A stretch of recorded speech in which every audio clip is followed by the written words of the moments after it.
unapologetic, unadulterated, and uncompromising. This is the blackchannel.net radio. I am your host, your brother, your humble servant, the Black Authority. And we welcome you back to the home, the haven, the stronghold, and the super fortress of intelligent black thought, the only one of its kind on planet Earth today. This is the blackchannel.net radio. And we're glad to have you all with us this evening here, of course. Now, you do definitely want to let your friends, your family, your enemies, and random strangers along the street know that you have found the home and the haven of intelligent black thought. Now, as things go on, and as I analyze the landscape around us, I notice things. I notice things that most people either don't look at or don't care about. You see, I'm not a person who's easily impressed for whatever group of reasons. I am not a person who is easily impressed. I don't do that. And because I'm not a person who's easily impressed, I actually hold people accountable for things. I don't just let people just walk around and say things and then you're not held accountable for nothing. As black people, one of the reasons that we are in the absolute destitute position that we are in today is because as a group, as people, we do not hold other people accountable. We just don't. And because of that, we have created a culture where it's okay for people to lie to our faces.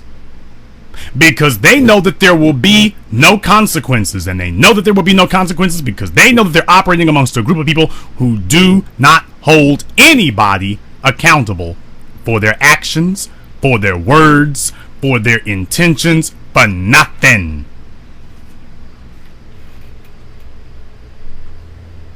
We are the only group of people where somebody can sit up here and tell you that tomorrow's my birthday, what did you buy me? You go off and you go buy them a bunch of presents, and then you come back the next day talking about, okay, where's the birthday party at? And they tell you, oh, today's not my birthday. No, my birthday's in 5 months from now. We are the only group of people who will routinely allow something like that to occur. Routinely. We will routinely every day allow somebody to walk into our midst completely and totally fraudulent after we have erased all doubt that they're lying to us, and still co-sign, still support, ignore, completely overlook the fact that this person has no credibility. And you know what the reason for that is? The reason that we don't hold other people accountable is because so many of us in black society are guilty of the same thing. Most people in black society are guilty of saying they got things they don't have, did things they haven't done, been places they haven't been. They're guilty of doing that. And there is no accountability. And that's wrong.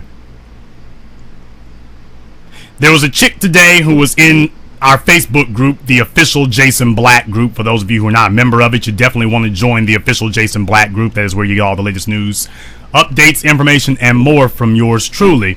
There was a female who was in the group today, and I had put up a post. Now, it's going to shock you when you find out what it was that she was upset about, by the way, that she disagreed with. She wanted to let us know that she was disagreeing with what I said. Now, here's the exact post that I mentioned. Most black politicians get their money from white people, and then you wonder why they don't listen to black people. Most black women get their money from white men. And then you wonder why they don't listen to black men. That was it right there. That was what I said. Do you know that she came in talking about she didn't agree with that?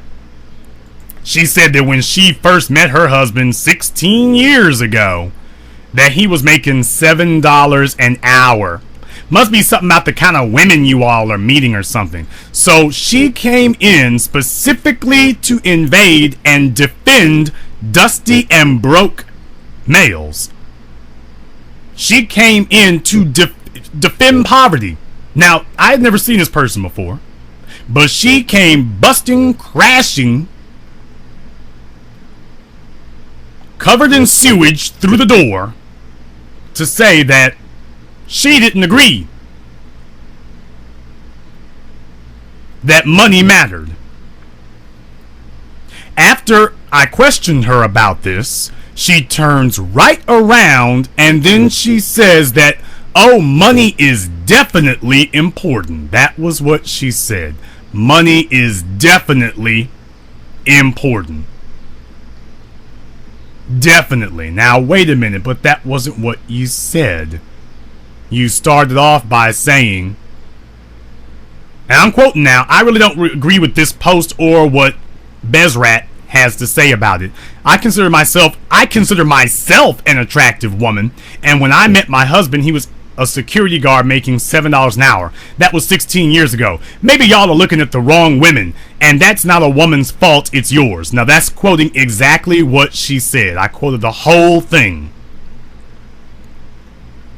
So she was saying that, oh, it's you need to get a woman who wants a broke Negro. That's what you need.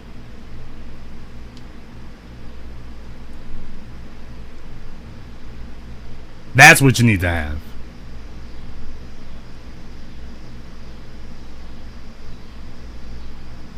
Then when I called her out about it, she sits up here and says, I don't mind a healthy debate and don't believe I missed your message. I just happen to not agree with it. In my initial post, I stated that when I met my husband, he was making $7 an hour. So no, it wasn't about money. That's not to say that money doesn't matter, because it does in a major way. We have 3 kids. Now, she turned right around and contradicted herself. When you made the statement you just said that money matters in a major way, then there was no reason for you to open up your mouth in the first place. Then she tried to lie and say that she was an investment banker. I then invited her. I said, you know what? I'll bring you on tonight's broadcast. Let's chop up some game about investment banking. She was like, oh, no. I can't do that. And I said, because you're a liar, that's why. And then I removed her from the group. But you have to understand, the internet has helped to cultivate that. In black society, you've already got a bunch of people who know that there's no accountability. And when you know that there's no accountability, you're prone to lie with every word that comes out of your mouth. No wonder we can't build anything, because most of the people who are in the room do not actually want to build because they lied to get their way into the room. No wonder no building ever takes place. So she sat up here in a group of grown people and lied about her whole life, lied about being an investment banker, lied about her husband, lied about everything. And we're sitting in a group of grown people with somebody like this acting like a retarded 3-year-old. But you're sitting amongst adults.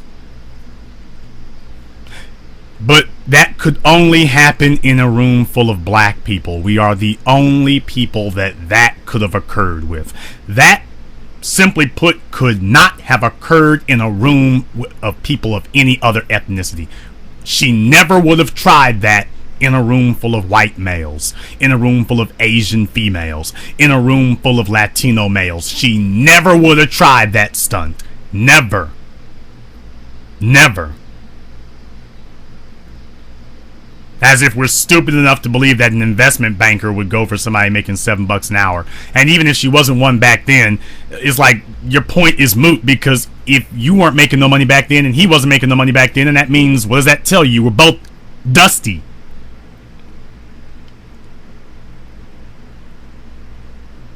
And And as black people, we are not able to have honest conversations about this kind of thing because we've got too many fakers and frauds sitting in our midst who understand that, well, if you're not going to hold anybody accountable, then I will just make believe the life I have. But I'm not going to leave the room. I'm going to sit right here in the middle of all of the rest of you.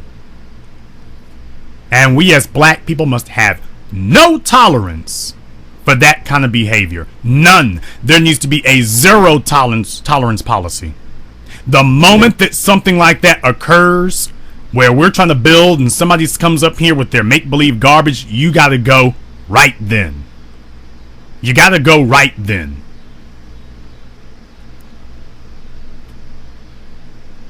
You got to go right then.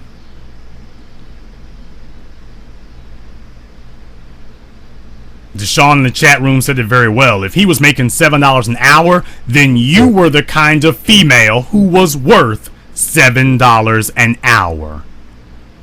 Because you get the kind of man that you are worth. So you had a minimum wage man because you were a minimum female. If we can just be totally honest. But understand something, folks, though. Here's the thing. Why would a female get angry because I said that black men need to get their money game together before trying to deal with a female? Does that make any rational sense to anybody out there? Why would she get upset and why would she be mad simply because I said that black males need to have their money together before dealing with a female? Why would she get upset and start arguing with us because I said that? Why? Does that make any rational or logical sense to anyone why she would sit up here and argue with a statement like that? What part of that statement was worth arguing about? What part of that statement was really required any type of response from her, much less one disagreeing with it? What part of that statement did she disagree with? I want to tell you all why that happened. I want to speak specifically to the black males right now. I want you to understand why that exchange occurred and why this black female was upset and arguing over it. I want you to understand why that is. I want you to understand. Brothers, there are a lot of you out there, and this goes for females too, but I'm specifically directing this comment toward the black males. There are a bunch of you out there who are in fake relationships. You think you're in a real relationship and you're not. You're not in a real relationship. You're in a parasitic relationship. Not even symbiotic.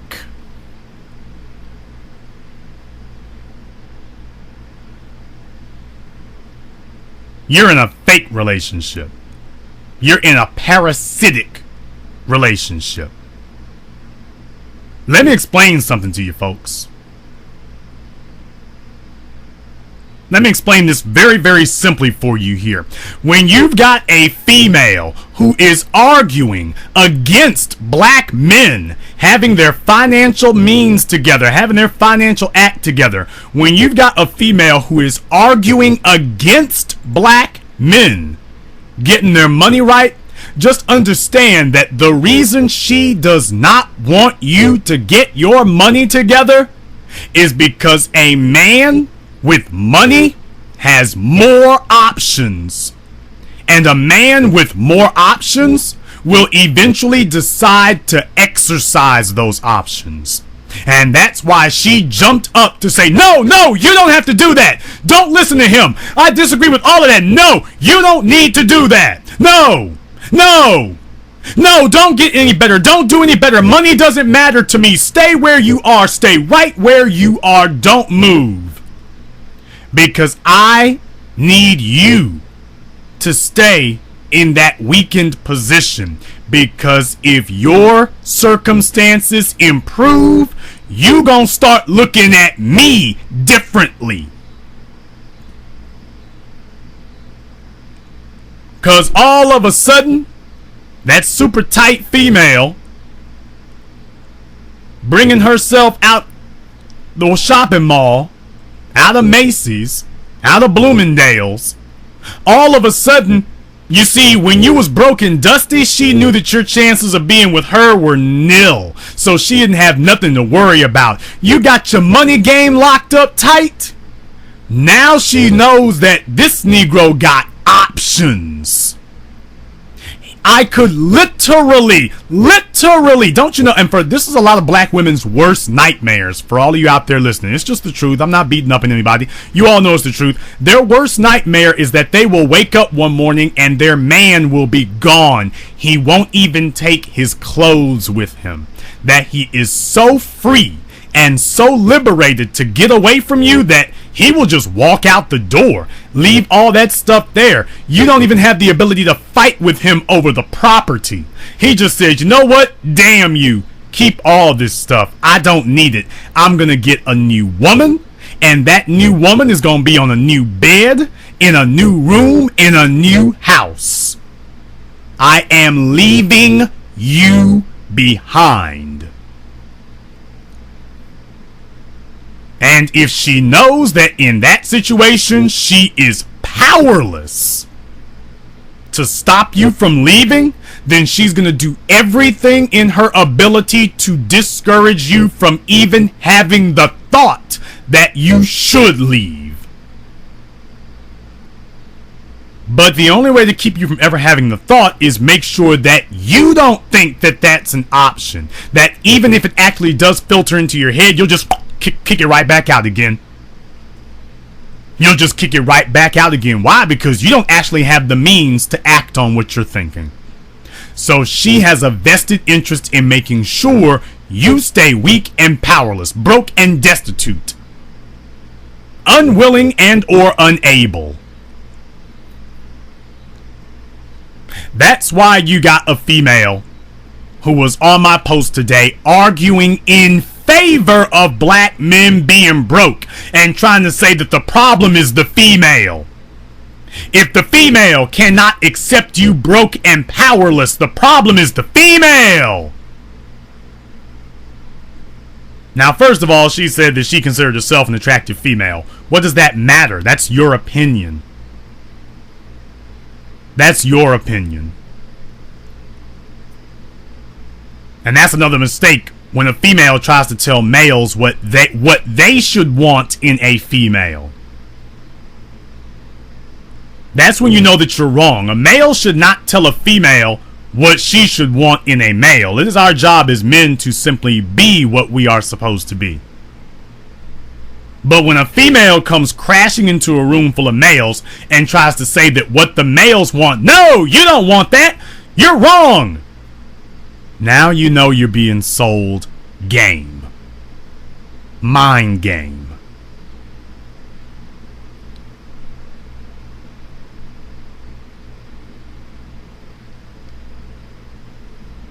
A female is supposed to be interested in helping her man to build, and she is not supposed to tolerate a man who does not.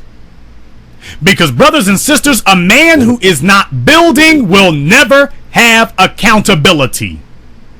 You can never hold a man accountable for something he didn't build. And that's why most black men today are scared to build something. Because if he actually builds it, he knows that you will hold him accountable. And if you hold him accountable, that means that you will actually act on that accountability. That is why they want to discourage you, and a lot of times black males discourage ourselves from building to avoid all accountability. Because you see, on the slave plantations, it's easy to be a slave, because as a slave, all you have to do is say, hey, I was just following orders. I didn't stay on the plantation because I wanted to be. I stayed because I was following orders. I didn't snitch to mass about the rest of you because I wanted to. I snitched to mass about the rest of you because I was just following orders. Life is very easy when you can push responsibility and accountability off on somebody else. That is the easiest life in the world, is knowing that when you get up today, you can do anything good or anything bad and you are not accountable. Accountability will fall on somebody else's shoulders. And that's why most black males, even though we live in a capitalist system, when you start telling them about building businesses, all of a sudden they start bringing out their spirituality, their religion, everything in the world. Oh, God told me I don't have to build nothing. My mama told me I don't have to build nothing. My aunt told me I don't have to build nothing. My friends, my family, my neighbors, my school books told me I ain't got to build nothing. I don't have to do that. See, this book right here says I don't have to do it. See, take a look. This book right here said I don't have to. That's how you ended up there.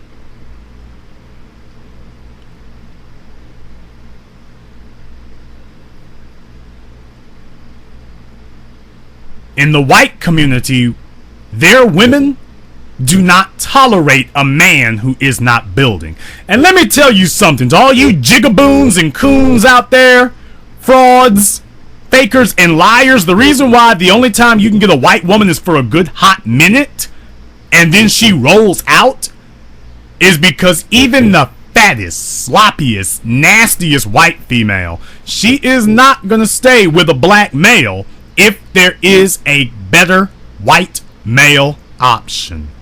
She is not going to do that. She is going to do what is in her best interest. And if she's fat, slobby, broke down, and busted down, then she's going to do what she needs to do until a better option comes along. No, she might not be able to land a football player, and she might not be able to do the Kim Kardashian thing. She might not be able to do that. She might be able to only get the weed man, but she's going to get the best weed man she can until a better option comes along. And once that better option presents itself, she won't even say goodbye. Because she understands that as a white woman, her society has told her from the day that she was born that she deserves the best. And she understands that, and she believes that. So if you are a man who is not providing her with the best, she holds you accountable.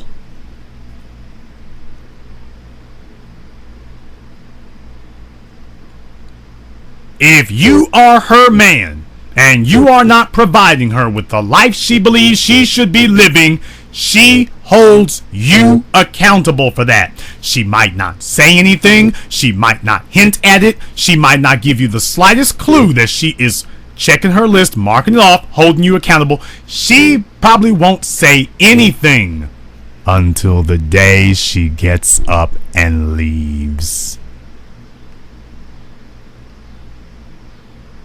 And she will not even tell you goodbye.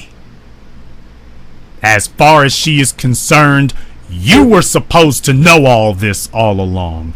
You were supposed to know that your game wasn't that tight.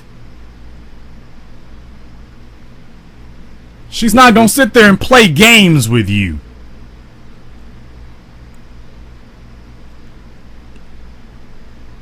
You want to know why it is that the average white woman has no problem getting married 3, 4, 5 times? Because she's trying to upgrade every time. That's why. And you know why? Because that's what white men do. They're trying to upgrade every time. In the case of white men, he doesn't need your money. He upgrades you for a female that makes him feel like he's 20 years old again, even if he's not. That's his definition of upgrading. For a white female, she's going to get a dude who takes care of her as if she's a 20-year-old, even if she's not anymore. Even if she's not.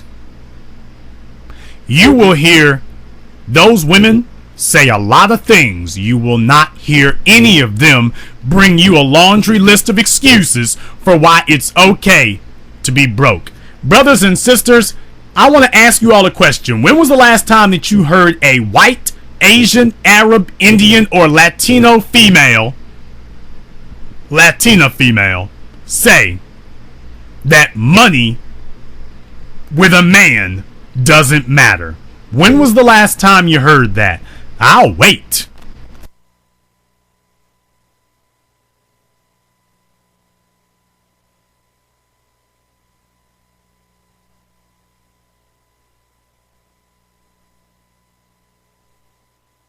Go ahead and tell me, when was the last time that you heard a non-black female say to you that when it comes to a man, money does not matter? I'm listening, because we just had some bumblebee idiotic female jump up today and tell us that money did not matter. And then you all wonder why black women have a median wealth in the United States of $100. Because when you have that type of disrespect for the value of money, ain't nothing good gonna happen for you. Nothing.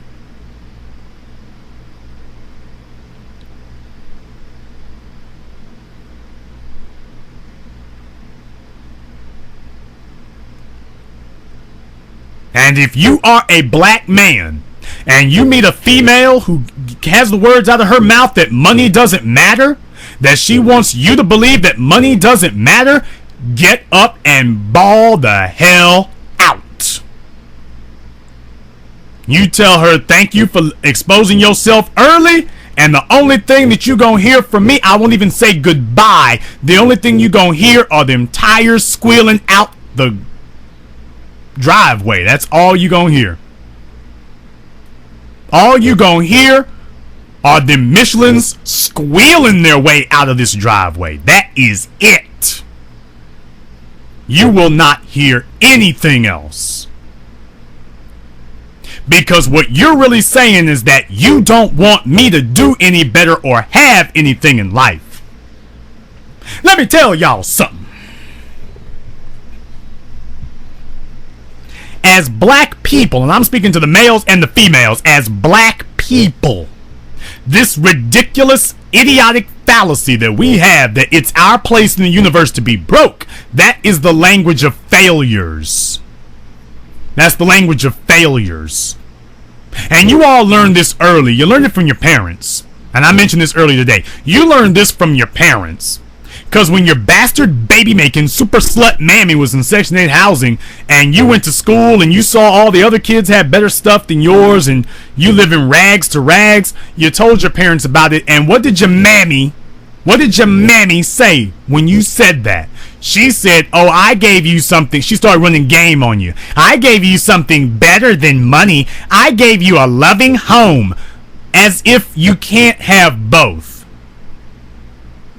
First of all, how do we know that your home is not like your loving home was superior to all these other folks? That's the first thing. There wasn't anything special about yours. Yours was no better than any of the others. As a matter of fact, in a lot of ways, your love was worse. That's the first thing. Second thing is, who said that we can only have one? Why does it have to be a choice? Why, if you really love your children, you will bring them both. You will bring them physical, emotional, and financial security. You will bring them everything. And when you meet somebody who says, well, I neglected to bring you one, but I brought you this other, then you are negligent. Brothers and sisters, qualifying in this world is a three-legged stool. Have you all ever seen a stool that had less than 3 legs? I'm listening. Somebody tell me about the stool that you had, that you bought, that you sat on, that had less than 1 leg. I mean, less than 3 legs. You gotta have at least 3. And when somebody sits up here and tells you that, well, I brought you a stool, but it's only got 1 leg, it's only got 2 legs, then you did not bring me a stool. You brought me an excuse. And you think I'm going to sit here and listen to your excuses. And you are a damn lie. I'm not going to listen to any of them. Not a one.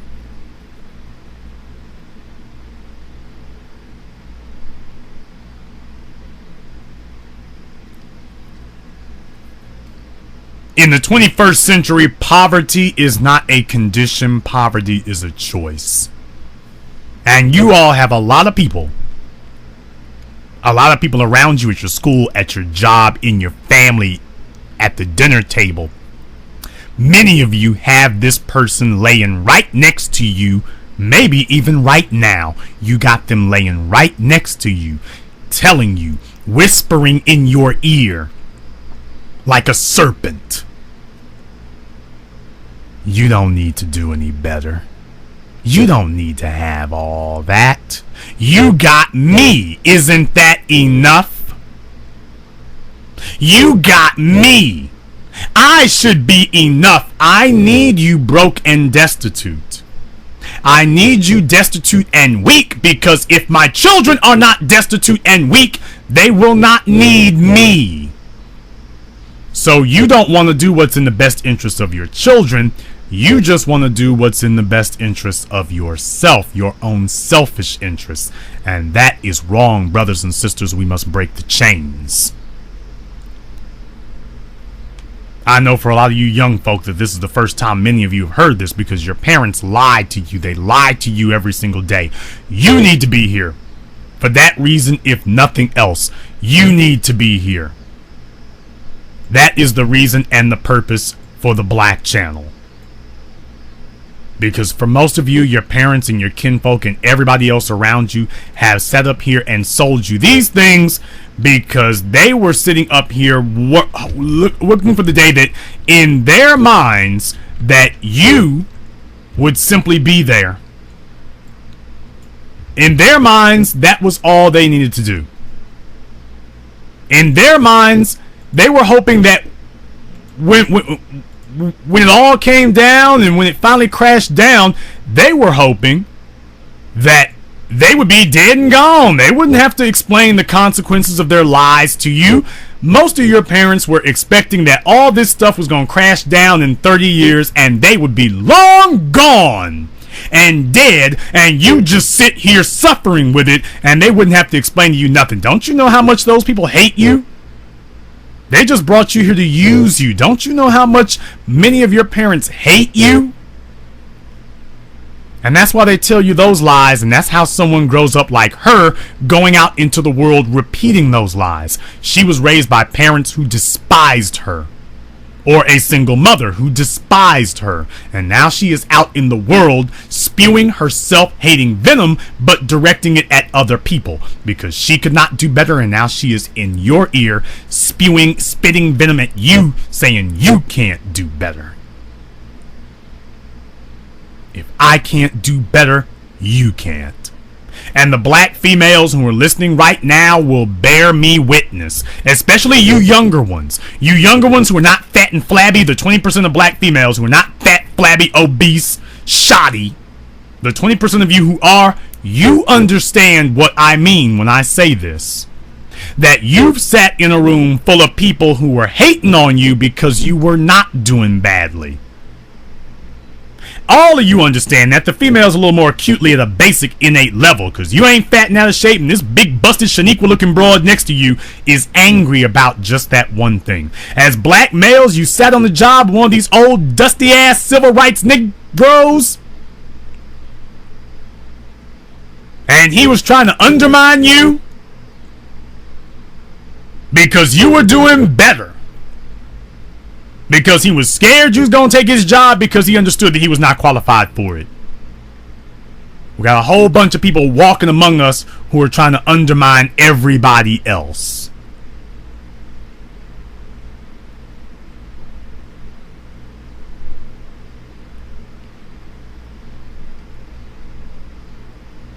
That is what we do as a people. And you need to start recognizing it when you see it, so that you can put distance between yourself and them. Because these people hate you because they see you're not doing bad. And the only way they can get along with you is if you are doing bad, because then they don't consider you a threat anymore.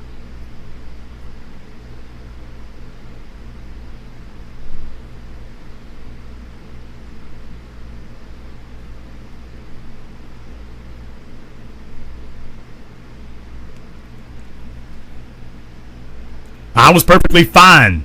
The fraud had no problem with me until 30 days after he met me. His audience was telling him that I was bigger and better than him. Didn't even take him 30 days. He didn't know I was already bigger. When his audience told him that, all of a sudden there was a problem. People hate to see you doing well. They don't want to see that because they know they can't do any better. So instead of stepping their game up, we'll try to hold you down. And as a people, we are wrong for not holding people who engage in that kind of behavior accountable. You become the Satan, you become the Judas, you become the traitor when you allow people to get away with that kind of thing. That is your fault when you allow that kind of thing to happen. So brothers and sisters, don't you have a male, a female, a boyfriend, a girlfriend, a lover, a fiance, a wife, a husband around you who tells you that doing bad is okay, who tries to spit little lies in your ear, these little nudges to tell you that you don't need to have anything better. You need to kick that person off of you immediately. You need to have no appetite and no tolerance for that. None whatsoever. This girl got angry with me because I told her, because I told everybody that that men shouldn't approach a woman if they don't have their money game together, and she got angry because I said that. Brothers and sisters, don't you understand? Can you imagine being a female friend to somebody like her? Could you imagine if you are one of her girlfriends? Can you imagine some of the things that she says? Let's just say for a moment that she is an investment banker and she's lying. We all know that's a lie, but let's make believe for just a moment here. Even if that lie were true, could you imagine being friends of that woman like that? She wants to be an investment banker. She wants to be doing well. She wants you, however, to not be doing well. She doesn't want you doing good. She can do good, but you can't. That's against the rules. You have to struggle. You have to want. You have to do without. She can have it all. You must do without. She's going to encourage you to be happy with nothing. But in her life, in her bed, at her house, at her table, in her driveway, she's got it all. All that stuff that she told you not to work for and you don't need, she's got it. But telling you that you don't need it.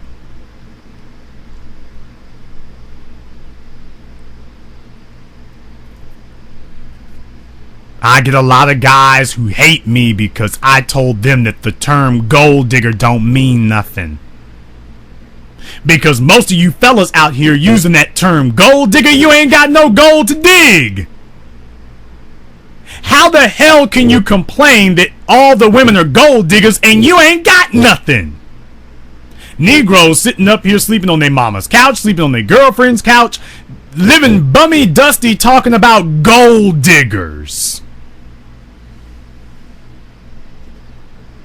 How in the hell are you going to sit up here and talk about gold diggers, but you don't have anything? You brought nothing to the table, but you are angry. They hate the Black channel, they hate Jason Black, and they hate what I say. Because I take the excuses away. I don't complain about gold diggers. In my world, a woman ain't worth nothing if a woman does not understand the value of money, and if she does not value a dollar, I don't want her around me. I want a female who knows money is important. Notice I said she knows it's important. Notice I did not say she thinks it's important. I said she knows it's important. Now, there's a place in this world for loyalty and all that stuff. I understand that. But there is no place in this world for somebody who does not at least aspire to those things. There is no place in this world for you. None. Not in my world there ain't. Not in my world there isn't.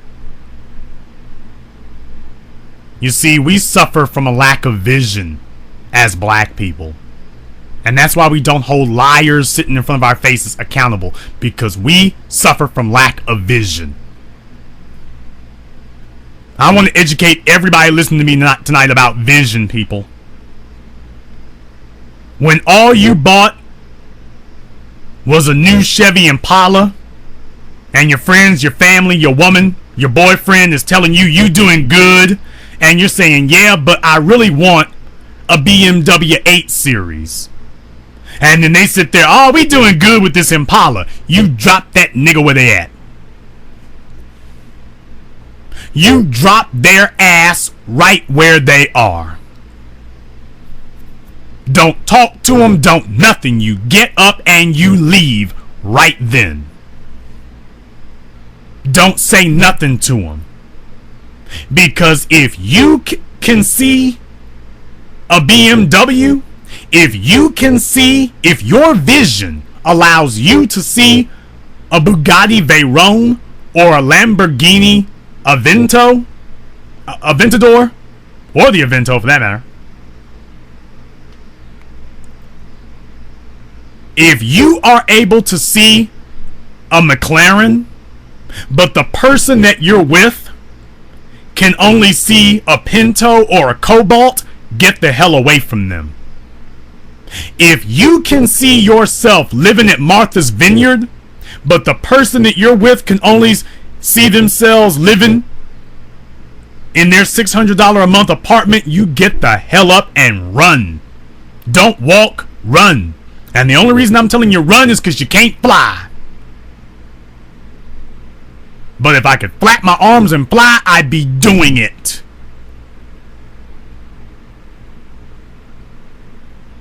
When you're sitting up here with a Ford Focus and they're telling you, can't we be happy with this? But you're saying, yeah, but man, we could have a Ferrari. Now we got a choice between the two F's, a Ford or a Ferrari. And they want to argue with you over keeping the Ford over that Ferrari. It's time for you to get a new person. It is time for you to get a new person. Because you have a vision and they don't. You can see a better world and they stop trying. You said that I am capable of more and they said no, stop. I know what your potential is, but damn potential, let us stop here. You don't ever need to meet your full potential and I am going to stand in your way to make sure you don't get it. You need to get the hell up and leave them because they are doing you grievous harm. You've got the potential and the ability to build mountains, to build marvels, to build whole worlds, and they're telling you, can't we stay here on the couch? So those worlds never get built. Those marvels never get made because you sitting with somebody who is happy kicking tin cans around the front yard. Now you need me to explain to you why you need to get the holy hell away from that person? You have a mismatch. You don't have a lack of vision and they do have a lack of vision. You want to live an unlimited life and they want to live they're happy with the limits they got. And let me tell you, that kind of relationship cannot last unless you lower yourself to suit what they got going on, to meet their lower standards. That's the only way that's going to happen.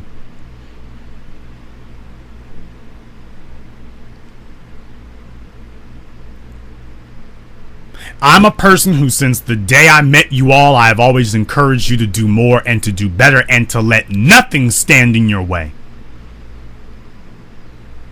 That person who is telling you not to do better for yourself does not want accountability. Because let me tell you something, folks. When you living in Martha's Vineyard, you looking at that Negro laying next to you. And you saying to yourself, you know what? I got a house in that looks worthy of Martha's Vineyard. I got a car that is worthy of Martha's Vineyard. I got clothes that are worthy of Martha's Vineyard. Worthy of Beverly Hills. Worthy of Rodeo Drive. Worthy of Fifth Avenue. Worthy of Madison Avenue. Worthy of Park Avenue. Then you're looking at this person next to you and you asking yourself, are you worthy of Park Avenue? Are you worthy of Fifth Avenue? Are you worthy of Rodeo Drive? Are you worthy of that? Because let me tell you, if the car is worthy and the house is worthy, if you understand that those things are worthy, then the person you sitting next to, you gonna start looking at them. You gonna start side-eyeing. You gonna start asking yourself, I don't know about you no more. They're trying to convince you to keep living the way they were when you met them. Let me tell you something, folks. Let me explain this very succinctly, because some folks don't seem to understand here. Let me lay this out for you and explain this very succinctly here. I've explained this to you all years ago, and let me tell you one more time. If the way you saw the world at 20 years old is exactly the way you see the world at 30, you have failed as a person. If everything that you've accomplished at 25 years old is still enough for you when you're 45 years old, you have failed as a person. That's why you got so many black... You notice that the same kind of people who tell you that you don't need to do any better, that money doesn't matter, that we don't need to improve, why can't we be happy where we are? You notice these are always the same people putting up tons of selfies of themselves on Facebook, Twitter, and everything else. They put up metric tons of them. Why? Because they think that their life is the best it's ever gonna be, and that's why they act like that. They think their life is the best it's ever gonna be, and they are showing the whole world that they actually believe it. And that's why they don't want you doing any better, because they want you to believe that they are the best that you can do. They want you to believe that they are the best that you could ever have.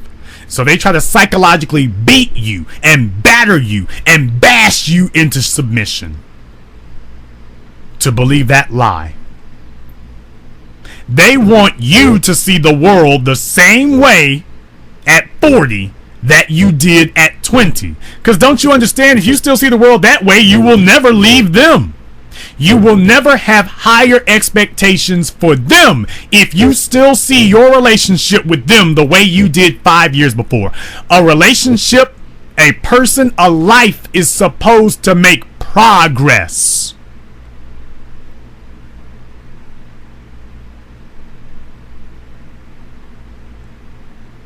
A life is supposed to make progress, people. Your life is supposed to be improving and evolving.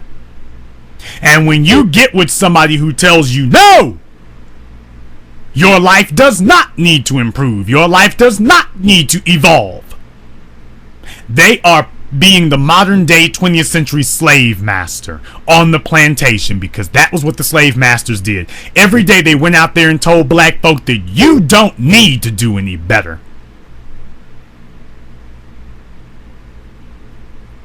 And that was what she was upset about. That's what they were angry about. When I tell black males they need to get their money game together and they get upset, what they're saying is, I don't need to evolve or change or develop. I don't have to do that. I will sit here and read from books and read books to you and talk about spirituality and my religion, but I will show you nothing. I will put nothing on this table. I will run from numbers. I will resort to words, because nobody can prove if your words are true. Numbers will prove if every word you say is the truth or not. Numbers will prove that. Numbers will prove if you are telling the truth. And that is why individuals do not like what we do here when we call them out on that, because we actually hold people accountable.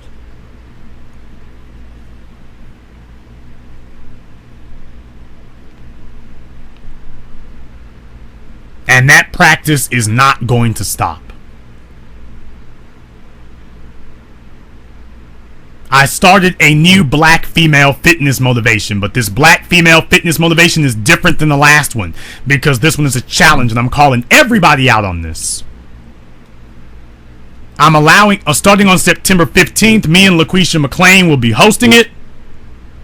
And for every female who wants to take part in it, it only costs you $20 to get involved. LaQuisha will be your personal trainer for it and will help you in the process. And I'm taking it to the next step. I'm giving a cash prize to the woman who by everybody is voted most improved just over the course of the first 30 days.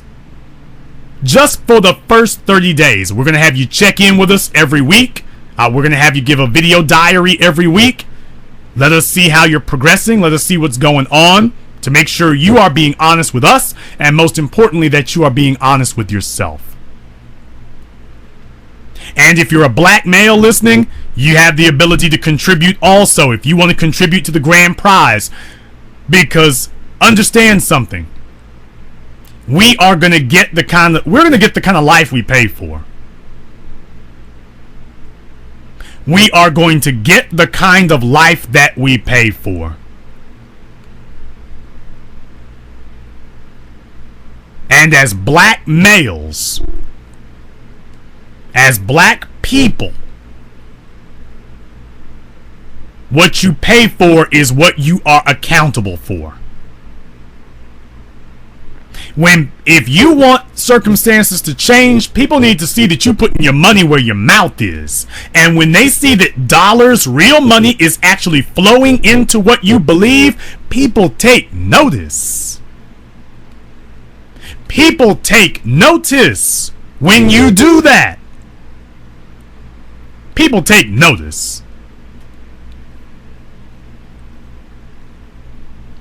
I'm going to get some information here because I want to go over the list of people who contributed here right quick.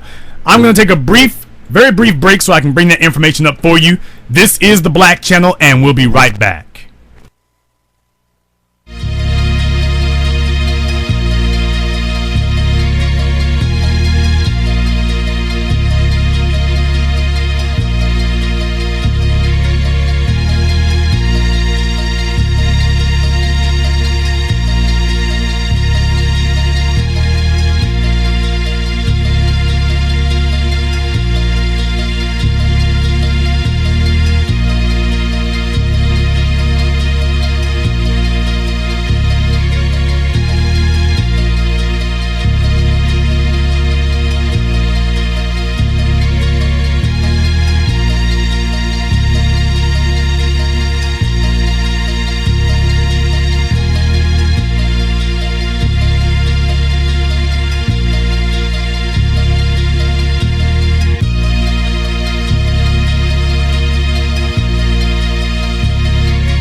TBA, how do you know things are changing? The reason that I know things are changing is because we got situations like this. I didn't start this thing saying what people are going to bring to me. I started this saying what people are going to bring for themselves. And it's bearing fruit. We have a new type of black person out here today. We have a new type of black people, and they're getting a hell of a lot more done. And that is what's going to change things. That's what's going to change things. I want to introduce you to some people who are serious about making things happen. Deshaun Warren, Big Zoe, Thomas Dixon, Alkebulan's child, Billy Mayfield, Maurice Riggin, Ron Carter, Justin White, Clifford Kincaid, Corey MacArthur, Walter Kelly, Ronald Kelly, I don't know if they're relation or not, Keith Lashley, Bartholomew Washington, Tobias Smith, Matthew Bean. These are black men who said, damn all the talk. They said, you know what? We're going to show you we serious about this. Because if nobody else is serious about changing this thing, we are. That was what they did. And there have probably been some others that have come in since broadcast time, but those are just the first names I was able to get lined up here. These are black men who are serious about making this happen. They've contributed to the grand prize for the Black Female Fitness challenge. Because they understand that if it's going to happen, we're the only ones who are going to make it happen. Nobody is going to pay us. There is no group, no super secret society of white males who are going to pay us to see black women get into shape for black men's benefit. There is no group of mythical, magical white men waiting out there to start a contest, an American Idol, a TV show, a radio program. Ain't nobody out there gonna put any money or muscle behind black women getting their act together. If black men don't do it, it ain't gonna happen. 80% of black women are overweight or obese today, brothers and sisters. Let me say it again, 80%. Now we can sit here and wait for it to get to 99% if you want to, or we can decide that we're going to do something different. But let me tell you, those were all black men who contributed to that, and more coming. And we're going to have a nice little prize when we get done. We're going to have a nice little prize together. And it's not just going to be 1 month either, by the way, but this is the first to get this thing kicked off, and then from there we're going to decide how we want to do it again, because Oprah Winfrey is not going to help us. Brothers and sisters, Oprah Winfrey's not going to do this. That woman, Tyra Banks, came up with the idea of America's Next Top Model. Them old civil rights Negroes ain't gonna do that. As far as they're concerned, they got theirs. Damn you kids if you ain't got nothing. Oh well, the money's gone. I spent it all. That's what your parents and your grandparents think about you. There is no mystical, magical group of white folk who are going to descend from the heavens and create a forum wherein which we can discuss the state of black women's health needing to get better. It ain't gonna happen. You know why? Because when you turn on your TVs and they talk about black women being overweight and whatnot, who do they usually show talking? A white woman.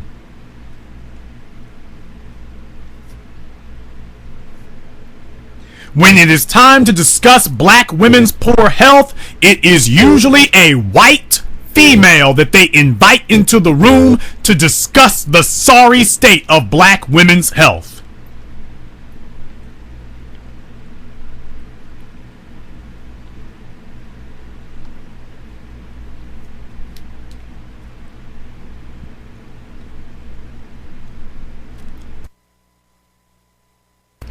Oprah Winfrey was on that TV damn near 30 years.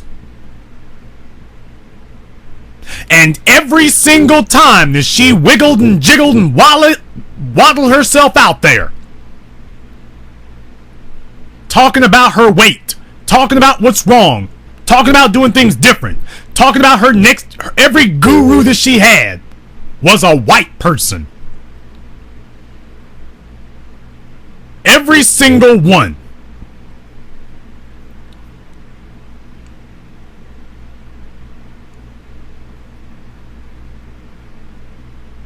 That was the way Roger and Michael King set it up. Every single female, every single, from Oprah's trainers to Rosie to Jillian Michaels, they bring a white female out there to compare to the black females. They get a black female, fat and jiggly as y'all can be, and they bring out a white woman, abs of steel.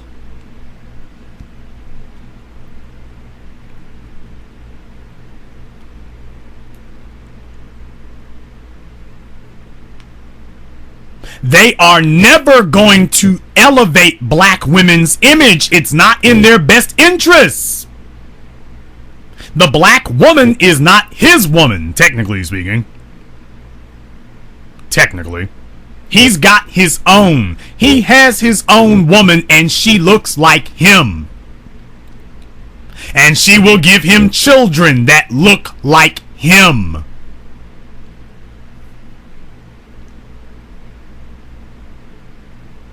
He doesn't need black women. As a matter of fact, promoting black women is counterproductive. It is against the program.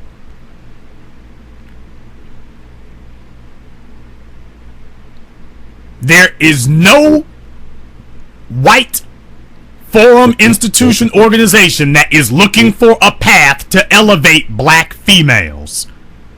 To elevate any black people, but not black females. Nobody is looking to do that. Nobody is going to put together a fitness forum for black women. And even when they try to compete in those national things, they get drowned. They are drowned by the whites and the Asians. Don't believe me? Go and take a look at the Miss Olympia and all that stuff, the Miss Fitness and all that. You got a few black females, but they are drowned in white and Asian females. And that is the way it's gonna stay if you go to them and ask them to allow our women. They don't have any standards for our women. They don't have any standards for our women. They don't hold our women accountable for nothing. All they're going to do is report live from the Titanic. That's all they're going to do. They are just going to report live from the scene of the disaster.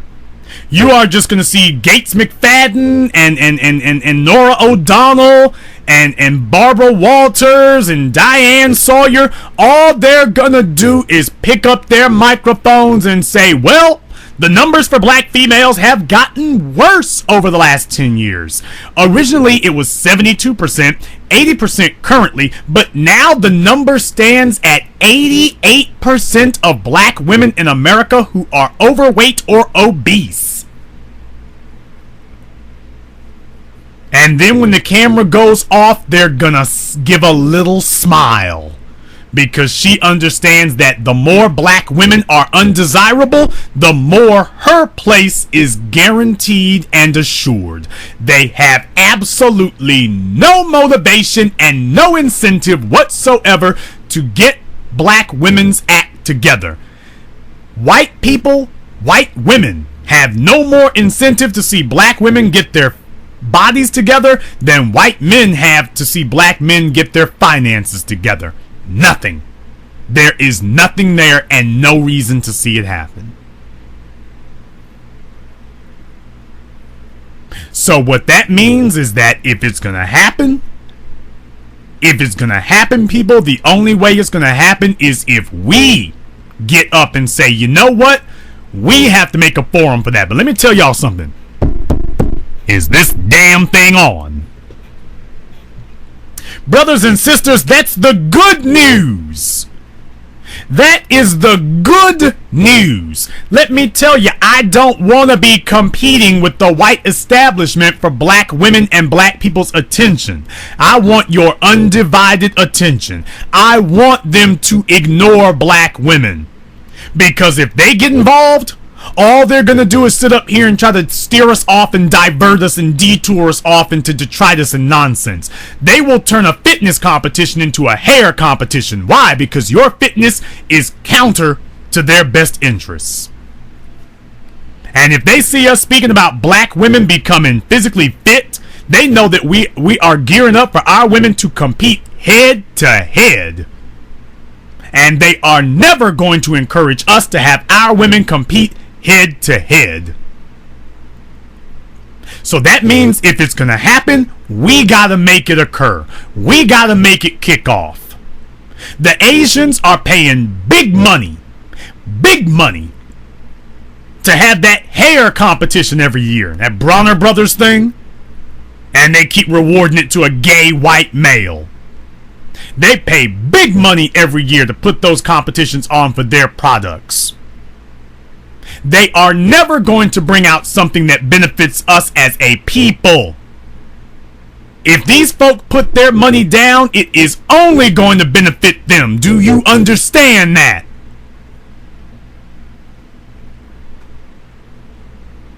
If they put their dollars down, they are never going to put together something that's going to benefit us like that. Black people expect white folk to finance our empowerment, and that's not ever going to happen in human history. You are never going to see white men and white corporations and white companies take white money from white customers and then spend it on black people's best interests. Spend it so black men can have a better black woman. What the hell is wrong with you? What's wrong with you is so many of you were raised by bastard baby makers, and they thought that Section 8 check was white folk giving white money for their best interests, and it was not. That Section 8 check is a guarantee for your ass that you will never be able to compete against them socioeconomically. That Section 8 voucher is guaranteed poverty for you and guaranteed profits for them. That's what it is. So we have to put together this black female fitness challenge. We have to do that because nobody else is going to. But guess what? That is the good news, brothers. That is the good news. Because we will own it, we will control it, and we will run it. And you know, if I'm on board, it's going to be run right. But we will own it, we will control it, and we will run it. And it will be set up in the interest of black people to black specifications. To intelligent black male specifications. That's what this is going to be made to.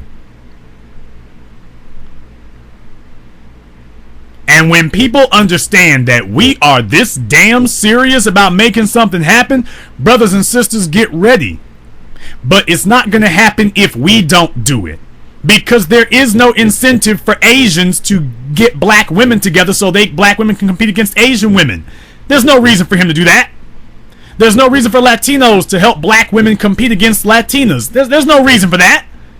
There's no reason for white men to help black women compete against white women. That makes no rational sense. You are not going to get these people to spend money to put together a pageant, a forum for our women. That's not going to happen. Now, brothers, here's the other good part of it. The other good part of it is, remember what I said before, it will be built to intelligent black male specifications. What that means is that the definition will not be adjustable. At the black channel, thick is dead. And you know what, folks? If you want to kill some nonsense quicker than anything else, let the money start flowing. Tariq Nasheed was dead on the damn head. Money stops the bull jive. He didn't say bull jive, but you get the point. Money stops the bull jiving.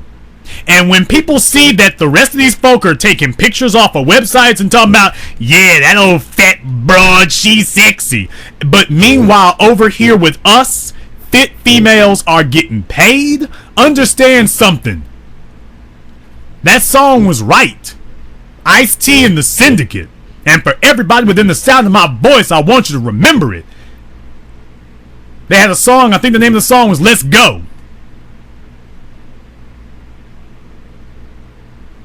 But it's Ice-T and the Syndicate. Back in the 90s. He had a bunch of rappers on his Syndicate label. And they were all on the same song. And there was one of them in particular, Nat the Cat. And he said it, y'all. The brother said it. I just hit platinum fame in the game. Things will never be the same because money changes everything. And brothers and sisters, I'm telling you tonight, money changes everything. So let's let the rest of these folks sit up here and run their damn mouths. Because let me tell you, the only reason that it looks like they running something is because there's some white folk who spent some money to put up a website or a magazine or a TV channel to let these Negroes seem like what they're saying is relevant. If we start putting our own money and our own backing into these things, we're going to change some stuff. You can't change nothing with an empty hand and a po mouth. As my old Southern kinfolk used to say. You can't change nothing with an empty hand and a po mouth. All you can do is beg. Beg someone else to bring the money that you yourself did not. But you ain't gonna change nothing. And guess what? Whoever pays is the person who sets the rules. Money is leverage. In a lot of cases, money is control. But at the very least, money is leverage. Money is influence. Money is leverage, people. When you put money into something, you now can influence the landscape. You can now influence the landscape. Because understand something, I was going to fund this project whether anybody contributed or not. Remember, I had already said there was going to be a cash prize for it. I was going to put money into this whether anybody did or not. I wanted to open this up because I wanted to see who else was serious. And what I'm finding out is there's quite a few of y'all who are serious. And what I'm saying is that when we show other people that we are serious, and that when intelligent black society, when we say fit, our definition of fit comes with benefits. When people see the kind of reaction that we get from that, baby, that changes everything. Because when people see that you are serious, they get serious. When they see that you, and nothing is more serious than money. I'm damn near ready to bang this table off of his legs. Nothing is more serious than money. Nothing. And when people see that you brought the most serious thing in the world, cash money, now they know that they gotta be serious. Because they know that you ain't gonna part with a dime unless they can substantiate why you should part with it. And if they can't justify it, they can't get it. No, brothers. Alright, something happened on Ustream here, I guess. Something happened on Ustream here. I just saw it click off there for a moment. But it should come back for those of you who were there. But that's alright too. We got too much going on here right now, and we're making big things happen.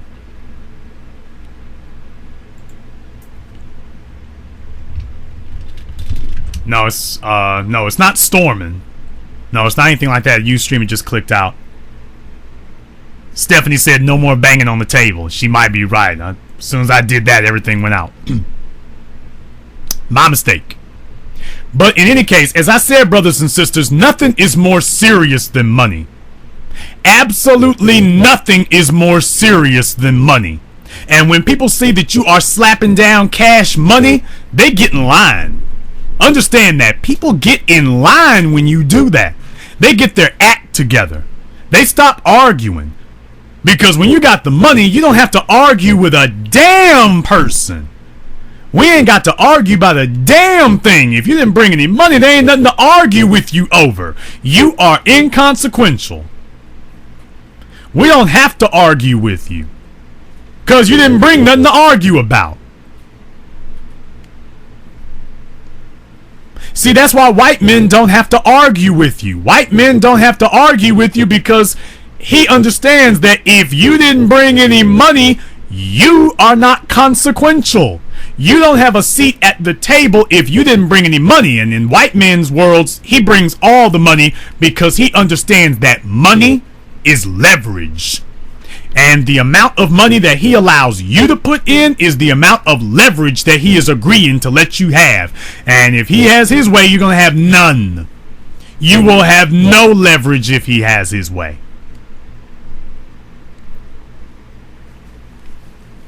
And that is why us doing what we need to do, putting this together, funding it ourselves, that's why all of that was so important, brothers and sisters.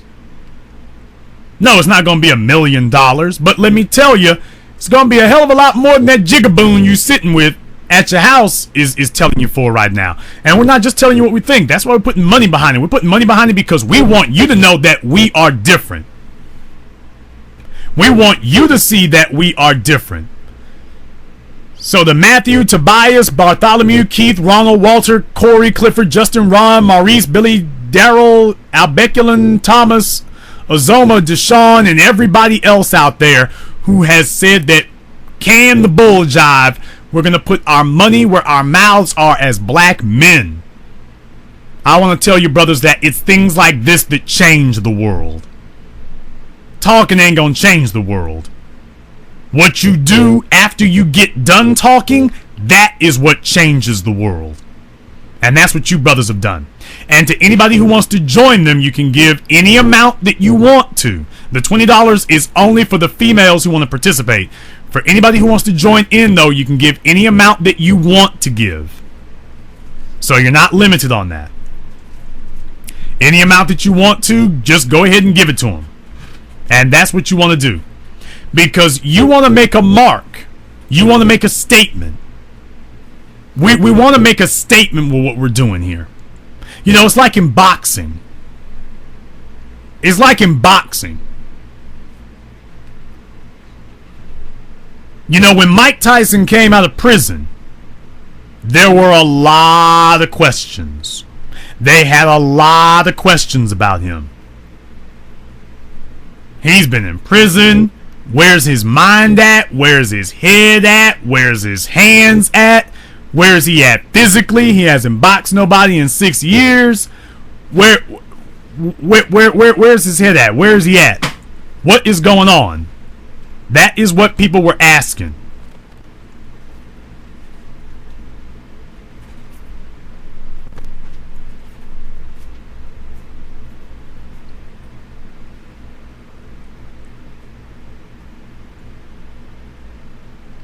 And when he got in there, you all remember Frank Bruno, don't you?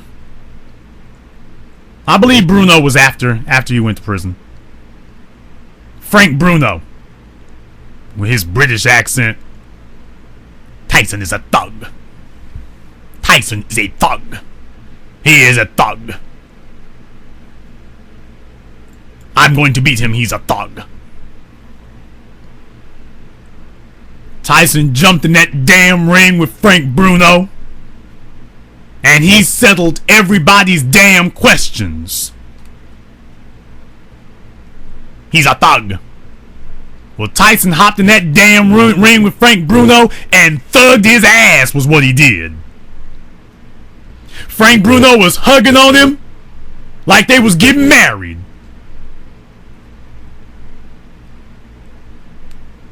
Hugging all on that man. Tyson finally figured out how to get that off of him too. Frank Bruno hugged him that last time. Tyson hooked him with that left. Hooked him with that left again. You saw Bruno sit there and, boy, it looked like he'd been hit by a freight train. Then Bruno tried to hug him for that last time. Tyson dropped down and started smacking those uppercuts from the bottom. Bruno was hugging him up top, so Tyson just put the left arm up under him and uppercut. A second uppercut, you saw Bruno's knees buckle. Third uppercut, Bruno was in the ropes. Next thing we know, here goes a left. Bruno can't even defend himself. Another left. Bruno is falling over. The referee has to jump in. Tyson just walks away. And Tyson did that night. It was imperative that he must win by knockout. He must win. Not only to silence Bruno, but to silence the critics and to silence any doubts he might have in himself. He went out there that night and he must knock him out because that night he wanted to make a statement. And the statement was, the king is back. That was the statement.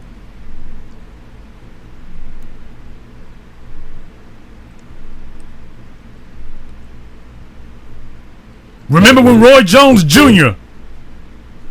lost the belt to Montel Griffin? They said he hit him late, which was a bunch of nonsense, but okay. That's the only way you can get the belt off of him.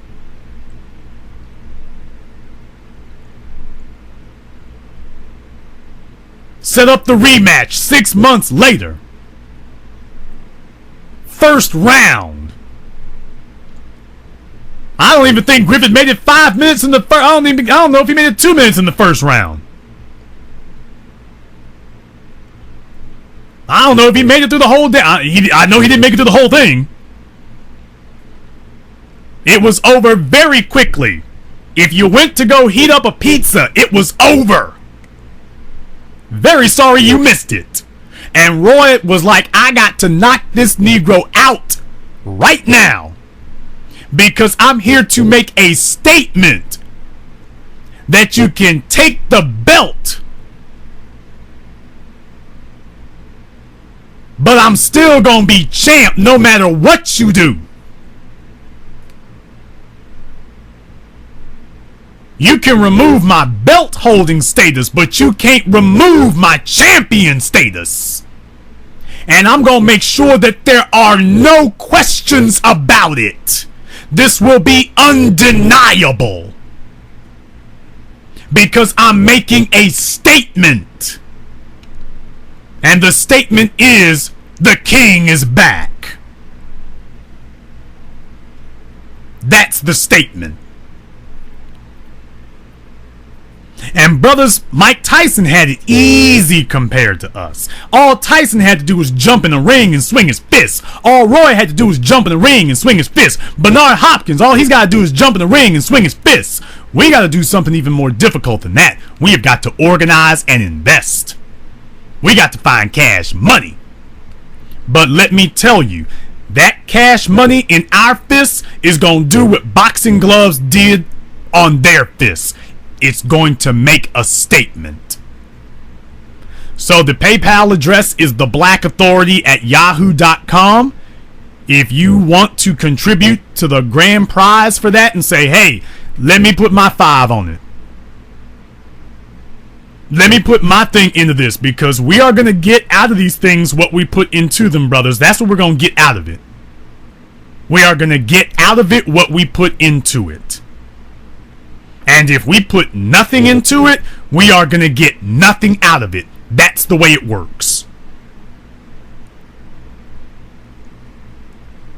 If we put nothing into this, we get nothing out of it.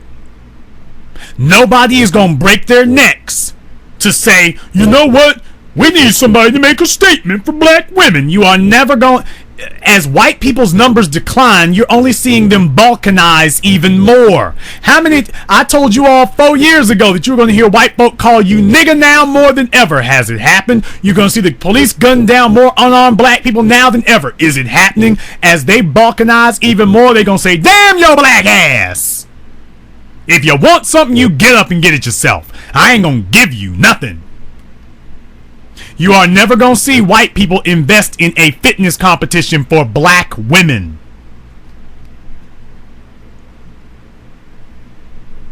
If it's going, and if they do invest in it, it's just going to be some ratchet, hood rat, no good, dirty, ghetto nonsense heifers. That's all they're going to invest in. They're going to try to grab some Nicki Minaj looking type wench.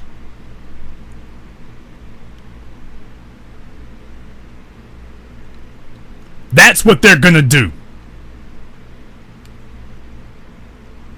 If they invest in it, they're gonna make that mess look like BET. And I guarantee you, the females are gonna look just as... They're not gonna be females you want representing you. It's gonna be some females straight out of Love and Hip Hop.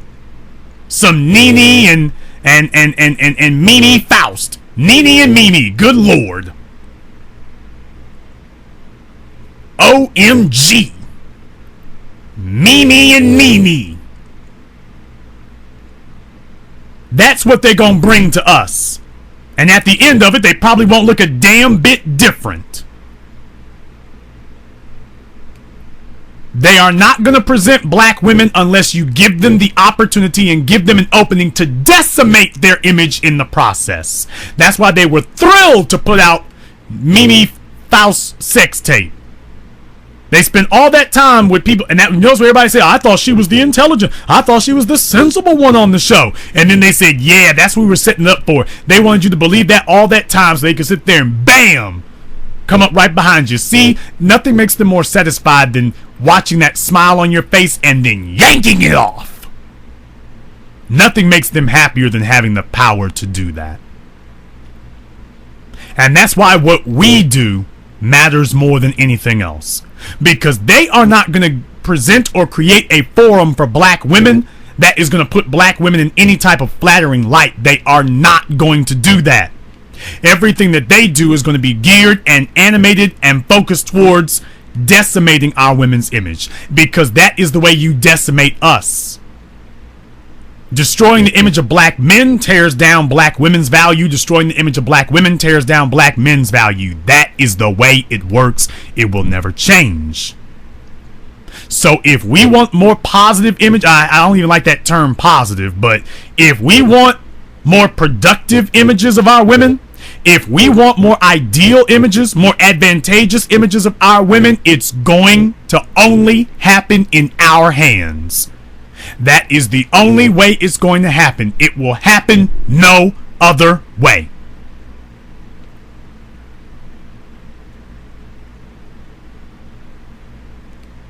Either we are going to make that occur, or it is simply never going to happen. So they're watching us. They are watching us to see how it is. Understand something. I want us to put together our own media for these kind of things. You got love and hip hop. We got the female fitness challenge. You got whatever. Basketball wives. We got Hidden Colors. You got BET. We got 7 a.m. And that is how you begin to change these things. But your ability to change the world and change circumstances is going to be directly correlative to how much money you are willing to spend. And if you were willing to spend any at all. If you got less money, that means you have to be more creative. But the only option you do not have is thinking that you can change things and I'm not going to spend any money. The dusty nigger route is not going to work, people. There's not going to be a route that favors dustiness. It's not going to be a route that favors that. Do you know what you have? Do you know what you call a large group of broke, dusty, and degenerate people at an election poll? You call them spectators.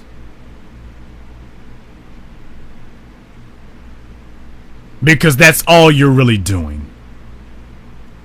Only people with money have the ability to alter the landscape around them. Everybody else is just a spectator.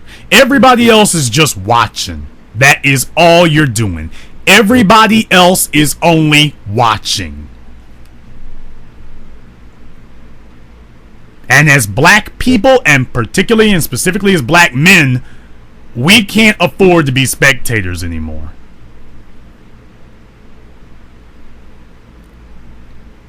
So if you're ready to stop that nonsense and you want to see something else happen, if you want to have the ability to hold black women accountable for the way that they look, then you are going to start with how much money did you put into this. Brothers and sisters, and specifically brothers, if you want your women to look like a BMW 7 Series, then somewhere in your environment, there better be a BMW 7 Series, at least the potential to get one. White men do not make ethnic arguments to their women. White men don't do that. White men do not try to appeal to their women's nationalistic fervor. White men don't try to appeal to their women's ethnic loyalty. A white man simply opens up his wallet. A white man simply starts a television show, starts a cable show, starts a radio program, starts a website, and then puts money behind all those things. That's what they do. They don't argue about which woman is going to do this and which woman is going to do that. He puts down money and says, who wants to get these damn dollars? That's what he says. Hugh Hefner has been doing it for half a century now, and he has gotten the most beautiful women in the, well, white world, who have sat up here and said to themselves, hey, I ain't never gonna be naked nowhere. Hugh said, can you use an extra $50,000? She said, let me get this bra off. Wait, Hugh, hold on a second. I need for you to hold these shoes while I'm at it. Hugh opens up that damn checkbook, and their underwear starts flying before he can even flip to the current check he wants to write. Before he can even do that.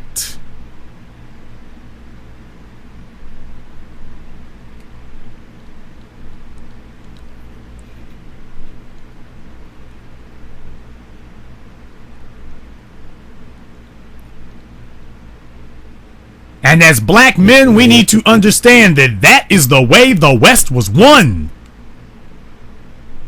People's efforts are going to follow rewards. And having a bunch of damn demands does not count as a reward, brothers. Let me tell you right now, the average black male comes with his lips poked out, pockets pulled out, dusty broke bunny dusty, and telling a female what he expects her to do. Brought no rewards, brought no incentive, just a handful of gimme and a mouthful of want. About what he expects females to do for him. Has absolutely no statement whatsoever about what he expects to do for her. Nothing at all.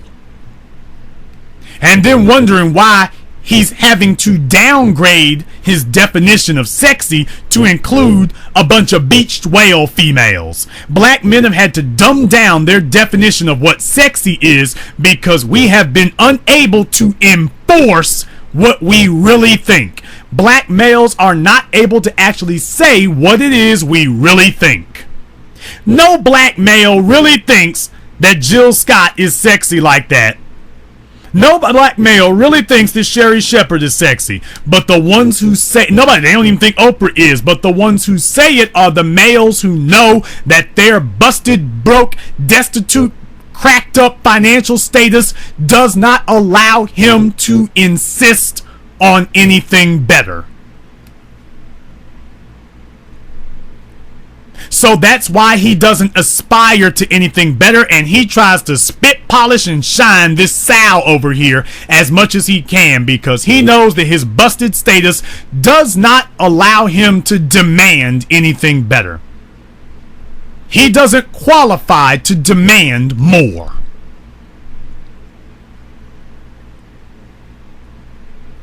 So he's out here trying to convince all of you because in reality, he's trying to convince himself that his destitute situation isn't that bad.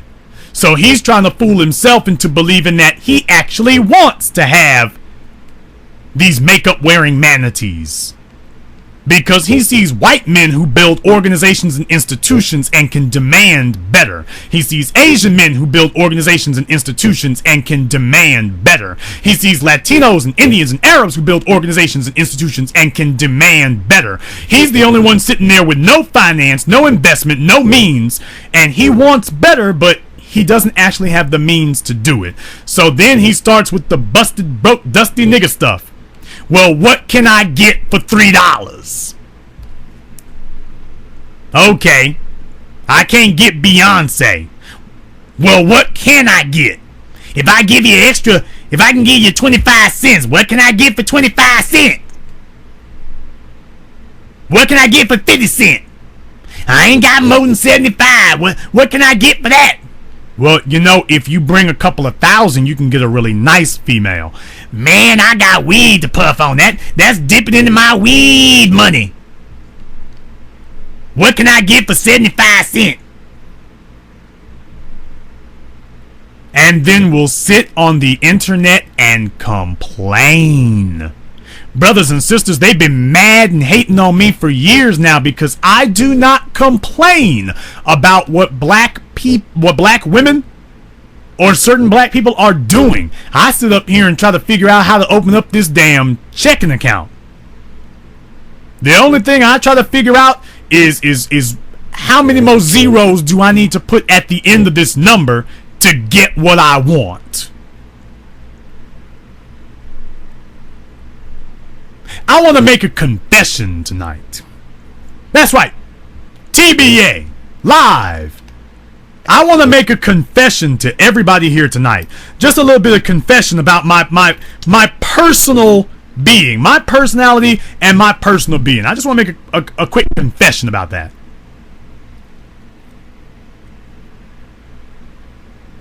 Let me tell you. When it comes to solving life's problems, Jason Black, the Black Authority, I don't really have 1,000 answers. I don't. People ask me questions all the time. I've really only got one answer to everything. When you ask me something, I really only have one answer. When it comes to solving problems, Jason Black is a one-trick pony. When it comes to fixing an issue, the Black Authority is a one-trick pony. But I gotta tell you, I only got one trick, but it's a hell of a trick. Because my trick is to go to the bank. That's my trick. If I see a problem, if I see something I want to fix, if I see something I want to approach, if I see something I want to have see change, my mind immediately clicks to my one trick. Bank. Bank account. Money. Dollars. Invest. The females are fat. Money. The schools are broke down. Money. The kids on drugs. Money. I need a job. Money. Everything. Money. Money. Money. Money. Call the bank. I don't have enough money. Call the bank twice. Because you're supposed to always have some money, and if you don't have any money, then you need to get some money, and then call the bank back, and then go get whatever you need the extra money for. The bank. That is my answer to everything. It's one trick, but it's a hell of a trick. Because as far as I'm concerned, the money gonna handle everything. And everything that the money doesn't handle, I kind of just gotta wonder if anything could have fixed that. I've just gotta tell you, if money don't fix it, you need to start asking, was this actually able to be fixed? Was this something that could actually even be fixed if the money can't fix it? People, I'm trying to lace you up with game. I'm trying to do that. Brothers, I'm just telling you like it is tonight. We can get what we want, but we're not going to get it if everybody if you're looking at white men and see money, and Asian men and see money, and Arab men and see money, and look at black men and see a bunch of excuses. Guess where your females are going to go? Guess where your children are going to go? People are going to listen to the guy who shows them that he is most serious. And what I'm telling you is that you cannot prove to me that you are actually serious if there's no finance behind what you're saying. Anybody can talk and say anything. Did you bring some money? If you brought some money, we can start acting on people who don't even believe what we believe. It's okay if we all believe something, but when you bring money, we can start motivating people who don't believe what we believe. So guess what? Even though he says he doesn't believe what we believe, his actions are imitating us. So he's talking like he's against us, but he's behaving like he's for us. And at the end of the day, I don't listen to what people say. I listen to what people do. I don't give a damn if he says white first all year. If he's leaving his money with us, and he's leaving his wealth with us, and he's bringing his power to us, guess what? That is black first. He can run his mouth all he damn well wants to. Them Asians let Negroes do that now for the last 3 decades. You old Asian bastards. I hate you old bastards. Need to take your little squint-eyed self back to where you came from. And then he says that will be $25. And guess what? You leave your money on the damn counter. He don't give a damn what you say. You talked against him, but your actions were all for him. And at the end of the day, that's going to be the only thing that matters. I am giving y'all a master's course in black empowerment tonight. I am not the guy who complains about what's wrong. I'm the guy who gets things right. And I know how we get it right, brothers. How we get it right is spelled the same way we fix every damn thing else, with dollars. That's gonna be the way it gets done. So if you've listened to this either live or recorded, and you don't have to sit here and throw all your rent money, but do what you can. If you want to see things change. If you don't, if you want to be dusty, if you want to be one of these people sitting around complaining about stuff, then just get on Facebook and Twitter and just keep complaining. But I want your ass out of my group, by the way. By the way. I don't have any tolerance anymore for black males who are going to complain about stuff, and then when we say, okay, where's the money at? Oh, I didn't bring none. So I'm not saying that you have to contribute to this or get out of the group. What I am saying is that if you don't contribute, you got nothing else to complain about. You've got nothing else to complain about, because all you brought was your mouth, and we can't use that for nothing. You want to see these headlines change? You want to see these Facebook statuses change? You want to see these Twitter statuses change? You want to see these TV stories change? You want to see these news stories change? You want to see the world change? It starts with you and me and us and we doing everything that we can to see that change. And that's going to begin with how much power, wealth, and influence did you bring? How much did you bring?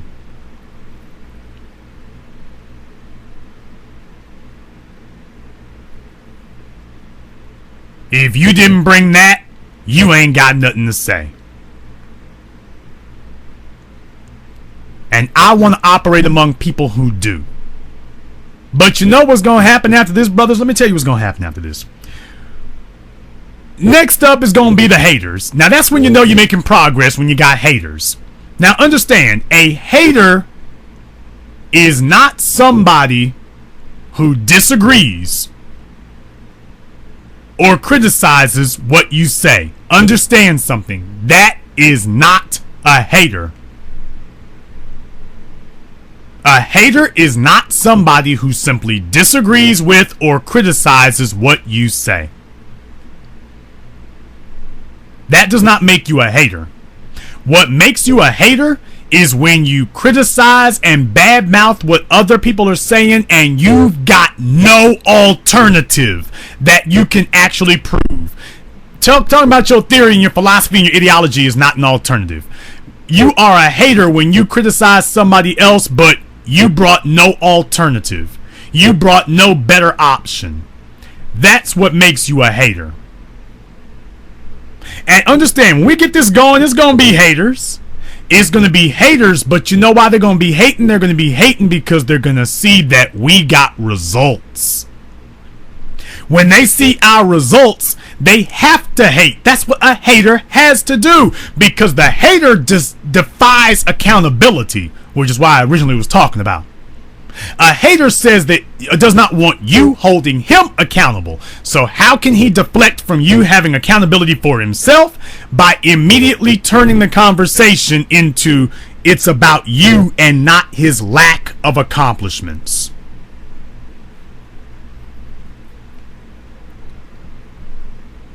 So understand, when this gets going, the haters are going to come out the woodwork. The haters are going to come out of the woodwork. And they're going to say that we're wrong. Now, we're going to ask them what's their alternative. They're not going to have one. They're not going to show one, and they will not be able to explain to you why it was they could never make one. By the way, they will never show you why it was they never made one.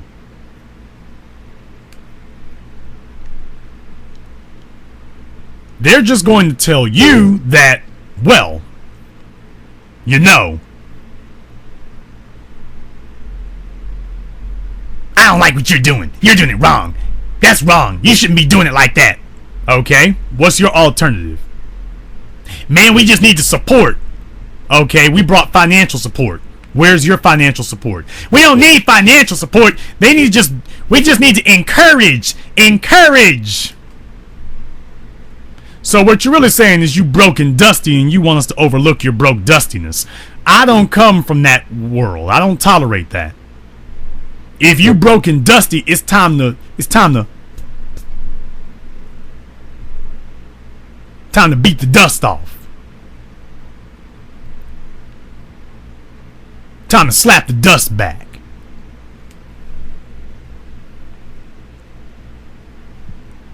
And let me tell you, there is no black female who's going to look at what we're doing and then look at the dusty Negroes talking about, girl, you need to get in shape and I ain't going to do nothing.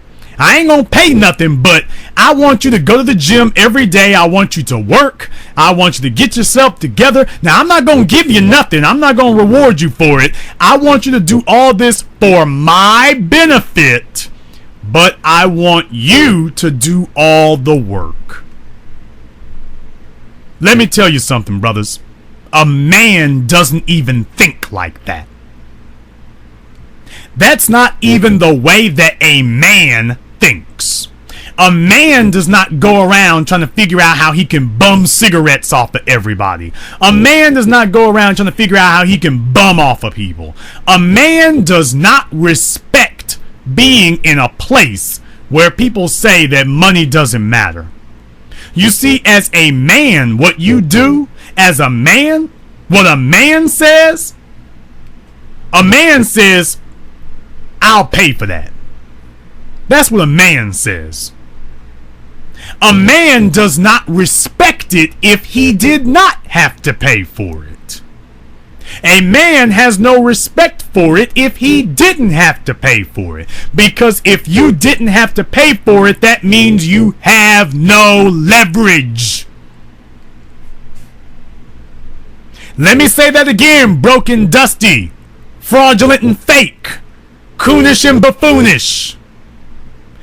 If you did not pay for it, you have no leverage.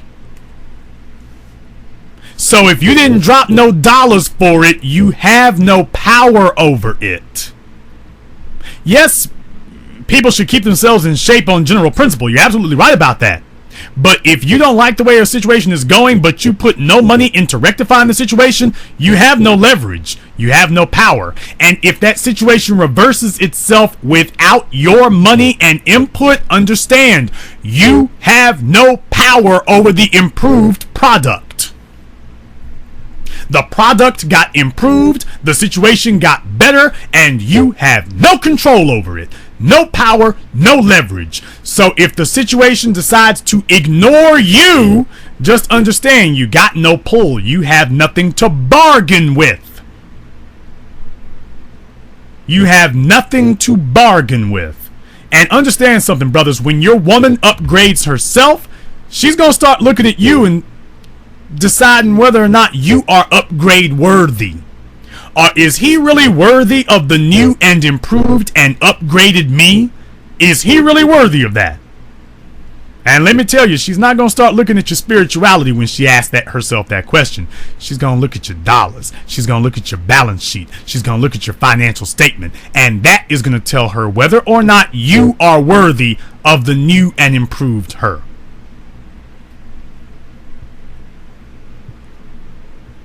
This is a challenge and a competition. I use the word competition in quotations, but this is something that will hold you as females accountable. That is the whole reason for doing this. I'm putting money into this, and these brothers are putting money into this because we expect to hold you accountable now. It is the 21st century. This is the century of black first and black empowerment. And as intelligent black males, we are announcing that we are holding you accountable. And that's why there's a $sign at the end of this. I was talking to a female earlier this week, and she said that the problem with a man spending money on a female is that when he spends money on her, he expects something for it. You're damn right! Hello?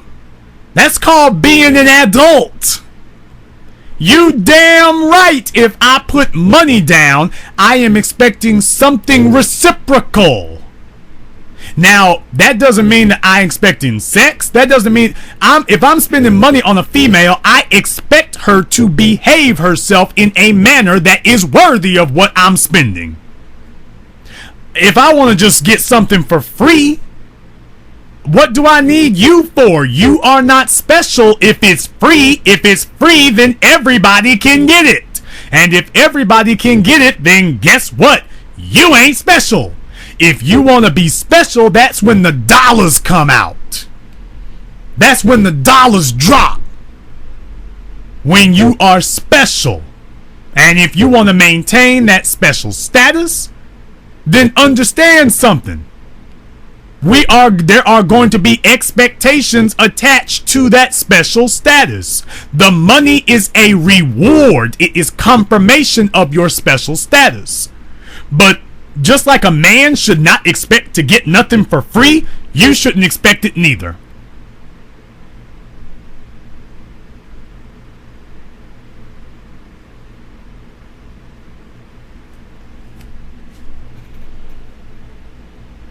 As men, we have a problem with that.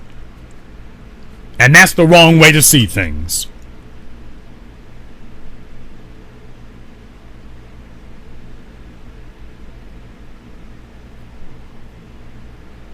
And as a people, we need to stop sitting up here demanding to be unaccountable.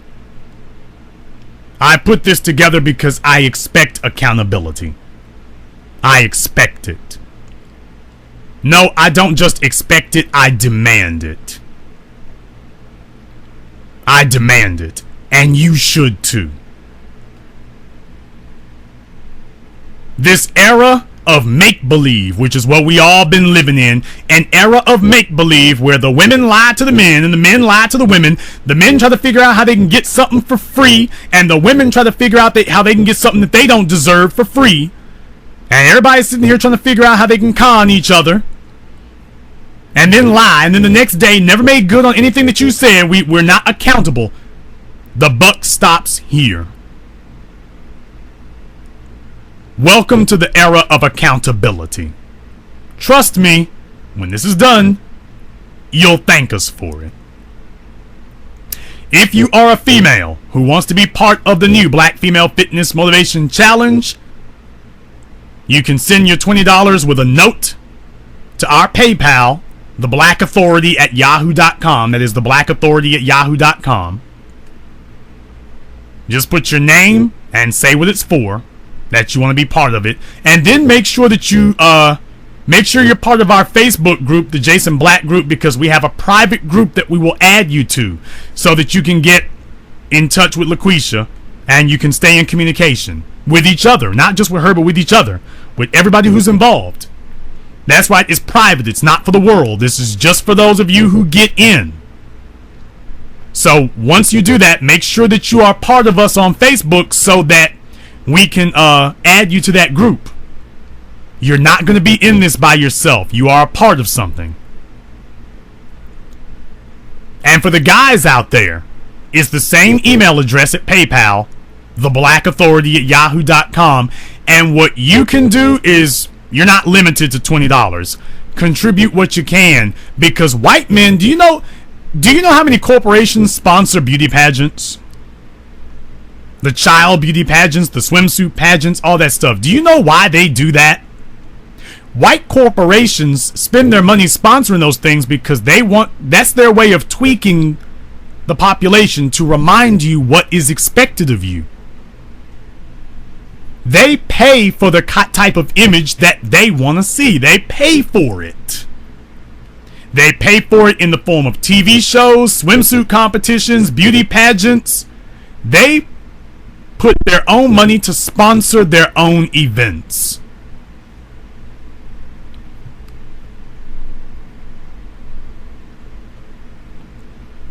They learn how to sponsor their own events. And that's what we need to do. We need to sponsor our own event. And that's what we're doing now. So if you're a female, definitely the Black Authority at yahoo.com. You want to be a part of that. And for anybody who, male or female, if you just want to contribute to the award just so we can get that number as high as we can, it's the same email address, the Black Authority at yahoo.com. Give whatever you can to that and be a part of that so that you can say, you know what? It started here. Because I got a feeling that when we get done, people are going to take this whole situation a lot more seriously. And when they take it a lot more seriously, that's when you're going to start seeing change happen. All of a sudden, the dusty females who are sitting up here with their guts flopped out below their shirts, looking like the Pillsbury Doughboy deflating, all of a sudden you're going to see a whole lot less of that. Why? Because other females are going to look at her and say, you might not want them dollars, but I do. And if all I got to do is get myself together for that, yeah, you sit here and be dusty. Somebody needs their rent paid.